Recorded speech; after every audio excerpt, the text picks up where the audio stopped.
இப்போ தொங்குன மாதிரி வராமல் இருக்கிறதுக்கு எந்த மாதிரி நம்ம வந்து கட்டிங் பண்ணோம் அப்படின்னா, நமக்கு வந்து இப்போ ஷோல்டர்லேருந்து முழு அளவு முன்பாகத்துக்கு உண்டான அளவு அப்படின்னா, நம்ம சென்டர் டாட் மார்க் பண்ணுறோம் இல்லைங்களா, இந்த இடத்த வந்து கரெக்டாக நம்ம கரெக்டான சேஃபில் வந்து மார்க் பண்ணணும். இந்த இடத்துல வந்து கப்பு பாயிண்ட்டுக்கு சரியான அளவில் துணி கொடுத்தால் மட்டும்தான் நமக்கு இந்த மாதிரி கப்பு பாயிண்ட் வந்து எடுப்பாக இருக்கும்.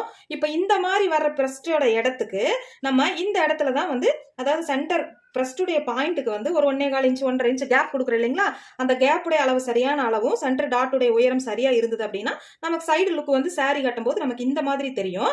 இதே வந்து இந்த அளவுல கொடுக்க வேண்டிய கப் டாட்டை வந்து நீங்க வந்து தாழ்வா கொஞ்சம் வந்து இந்த மாதிரி நான் சொன்ன மாதிரி இறக்கமா நீங்க வந்து இப்படி ஸ்டிச் பண்ணிட்டீங்க அப்படின்னா நமக்கு இந்த இடத்துல பாயிண்டா தெரிய வேண்டிய பிளவுஸ் இந்த இடத்துல பாயிண்டா தெரியும். அப்ப என்ன ஆகுனா நம்மளுடைய பிரஸ்ட் வந்து இந்த மாதிரி நமக்கு வந்து அழுத்திட்டு கப்பு பாயிண்ட் வந்து சரிஞ்சிரும், கீழே வந்துடும். நமக்கு ஆல்ரெடி டாட்டுடைய நம்மளுடைய சுற்றளவுக்கு தகுந்த மாதிரி நீங்க வந்து சரியா வச்சிட்டீங்க அப்படின்னா நமக்கு வந்து இந்த தொங்கற பிரச்சனை வந்து வராது.